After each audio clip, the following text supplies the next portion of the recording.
누군가 선물을 건네는 순간 당신의 운명이 바뀔 수 있습니다. 믿기 어려우시죠? 하지만 동서양을 막론하고 수천 년간 전해내려온 금기가 있습니다. 절대 받으면 안 되는 물건들이 존재한다는 거예요. 영상 시청 전 구독과 좋아요 부탁드립니다. 실제로 이런 물건을 받은 후 연달아 불운을 겪었다는 사례가 셀 수 없이 많습니다. 우연의 일치라고 치부하기엔 너무나 많은 증언들이 쏟아지고 있거든요. 풍수지리 전문가들, 무속인들, 심지어 심리학자들까지 이 현상에 주목하고 있습니다. 왜 특정 물건은 받으면 안 되는 걸까요? 동양에서는 기의 흐름으로 설명합니다. 물건에는 에너지가 담긴다고 보는 거죠. 서양에서도 비슷한 개념이 있어요. 물건에 깃든 에너지나 의도가 받는 사람에게 전달된다는 믿음입니다. 미신이라고 생각하실 수도 있습니다. 하지만 조상들이 수천 년간 지켜온 금기에는 분명 이유가 있었어요. 경험에서 우러나온 지혜가 담겨 있는 겁니다. 오늘 알려드리는 5가지 물건 꼭 기억해 두세요. 혹시 지금 이 물건들 중 하나를 가지고 계신다면 이 영상이 끝난 후 어떻게 해야 하는지도 알려드리겠습니다. 끝까지 집중해주세요. 자, 첫 번째 물건부터 시작하겠습니다. 바로 칼이나 가위 같은 날카로운 물건입니다. 누군가 칼 세트나 가위를 선물한다고요?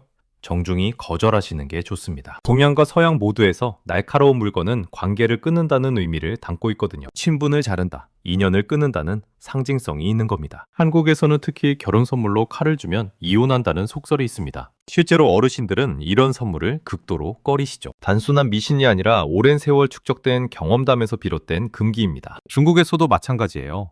칼을 선물하면 우정이나 사랑이 끊어진다고 믿습니다. 그래서 꼭 칼을 줘야 하는 상황이라면 동전 하나를 받는 푼습이 있어요. 선물이 아니라 거래로 만드는 거죠. 이렇게 하면 불운을 피할 수 있다고 합니다. 서양에서도 비슷한 믿음이 존재합니다. 영국, 독일, 스웨덴 등 유럽 여러 나라에서 칼 선물은 금기시되어 왔거든요. 받는 사람이 상징적으로 1원이라도 지불하면 괜찮다는 풍습이 있습니다. 잠깐!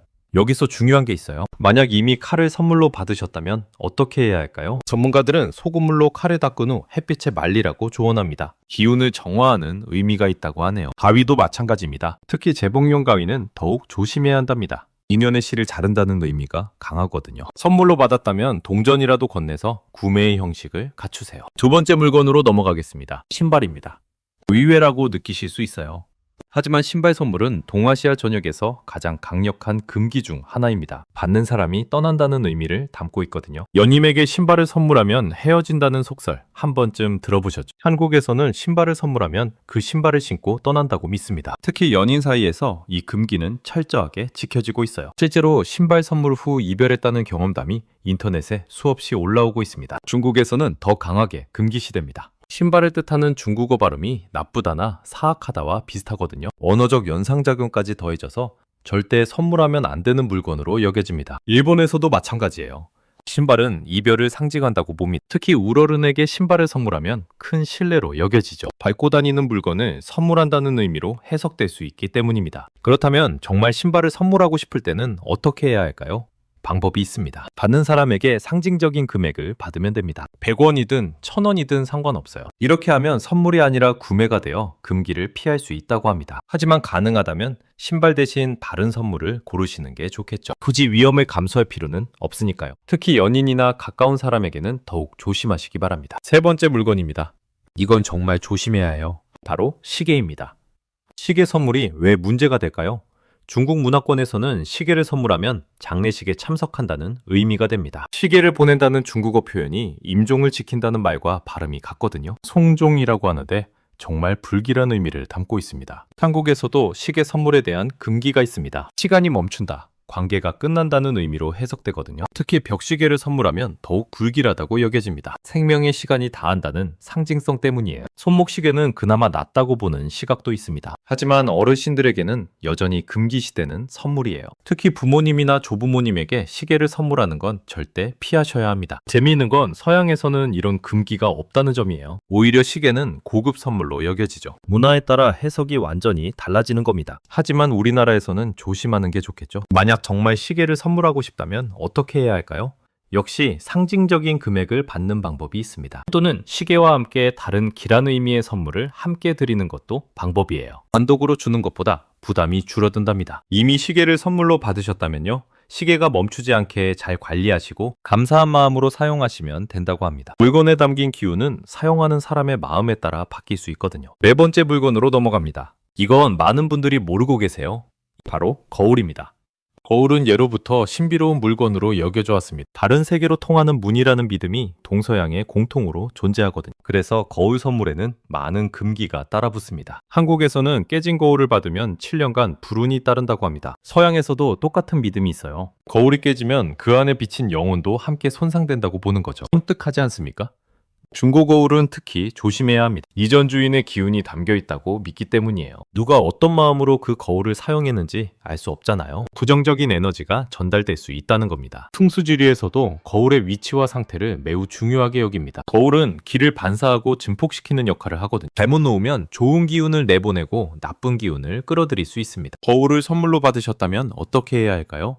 먼저 깨끗이 닦아주세요. 소금물을 사용하면 더 좋습니다. 그리고 양지 바른 곳에 잠시 두어 햇빛을 쐬게 해주세요. 이렇게 하면 이전의 기운을 정화할 수 있다고 합니다. 특히 골동품 거울은 절대 받지 마세요. 수십 년, 수백 년간 얼마나 많은 사람의 모습을 비춰왔는지 모릅니다. 그 안에 어떤 에너지가 축적되어 있을지 가늠할 수 없거든요. 5번째, 마지막 물건입니다. 이건 가장 많은 분들이 받으시는 건데요. 바로 지갑입니다. 지갑 선물이 왜 문제가 되냐고요?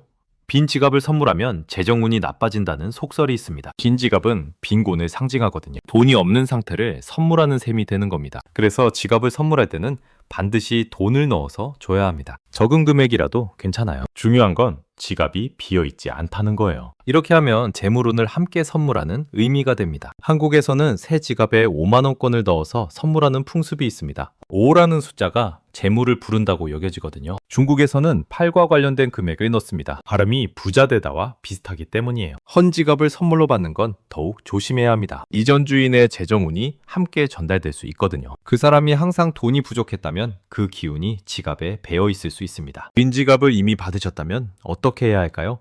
직접 새 돈을 넣어서 기운을 바꿔주세요. 그리고 지갑을 처음 사용하는 날은 좋은 날을 고르시는 게 좋습니다. 표 넣는 날이나 재물운이 좋은 날을 선택하면 된답니다. 자, 지금까지 5가지 물건을 알려드렸습니다. 팔과 가위, 신발, 시계, 거울, 그리고 빈 지갑. 이 물건들은 받을 때 각별히 주의하셔야 해요. 그런데 여기서 끝이 아닙니다. 몇 가지 더 알아두셔야 할 것들이 있어요. 먼저 중고품 전반에 대해 말씀드릴게요. 중고 물건에는 이전 주인의 기운이 담겨 있다고 봅니다. 특히 침구류, 의류, 장신구 같은 개인 물품은 더욱 그렇죠. 가능하면 새 물건을 선물하시는 게 좋습니다. 장례식장에서 받은 물건도 조심해야 합니다. 경매품으로 주는 수건이나 우산 같은 것들이요. 불가피하게 받으셨다면 소금으로 정화하거나 햇빛에 말린 후 사용하세요. 이사하거나 이사 온 집에서 나온 물건도 마찬가지입니다. 이전 거주자의 기운이 남아있을 수 있거든요. 특히 오래된 가구나 인형 같은 것들은 주의가 필요해요. 인형 이야기가 나왔으니 말인데요. 동양에서 인형은 영혼이 깃들기 쉬운 물건으로 여겨집니다. 특히 눈이 있는 인형은 더욱 그렇죠. 오래된 인형이나 손때 묻은 인형은 받지 않는 게 좋습니다. 종교적 상징물도 조심해야 해요. 자신의 믿음과 다른 종교의 물건을 무심코 받으면 에너지 충돌이 일어날 수 있다고 합니다. 기운의 조화가 깨질 수 있거든요. 그렇다면 이런 금기들을 어떻게 받아들여야 할까요? 무조건 미신이라고 무시하는 것도 지나치게 두려워하는 것도 바람직하지 않습니다. 중요한 건 마음가짐이에요. 선물을 주는 사람의 의도가 좋다면 큰 문제가 되지 않는다고 보는 시각도 있습니다. 하지만 혹시 모를 불안감을 안고 살기보다는 간단한 정화의식이라도 하는 게 마음이 편하겠죠. 소금물로 닦기, 햇빛에 말리기, 상징적인 금액 지불하기. 이 3가지만 기억하셔도 대부분의 금기를 피할 수 있습니다. 어렵지 않으니까 실천해보세요. 또 하나 중요한 건 선물을 줄 때도 이런 금기를 기억하셔야 한다는 겁니다. 내가 아무 생각 없이 준 선물이 상대방에게 불안감을 줄 수 있거든요. 특히 어르신들에게는 더욱 조심하셔야 해요. 결론적으로 말씀드리면 오늘 알려드린 5가지 물건을 받을 때는 꼭 주의하시기 바랍니다. 팔과 가위는 관계를 끊고, 신발은 이별을 부르며, 시계는 죽음을 상징합니다. 거울은 부정적 에너지를 담을 수 있고, 빈 지갑은 빈곤을 불러올 수 있어요. 물론 이런 금기들이 과학적으로 증명된 건 아닙니다. 하지만 수천 년간 전해져온 조상들의 지혜에는 분명 의미가 있습니다. 조심해서 나쁠 건 없잖아요. 선물을 받을 때 잠깐이라도 이 영상 내용을 떠올려 주세요. 그리고 필요하다면 정중히 거절하거나 정화의식을 진행하시면 됩니다. 당신의 운명은 당신이 지키는 겁니다. 오늘 영상이 도움이 되셨다면 주변 분들에게도 꼭 알려주세요. 모르고 받았다가 후회하시는 분들이 없도록 말이에요. 다음에도 더 유익한 정보로 찾아뵙겠습니다.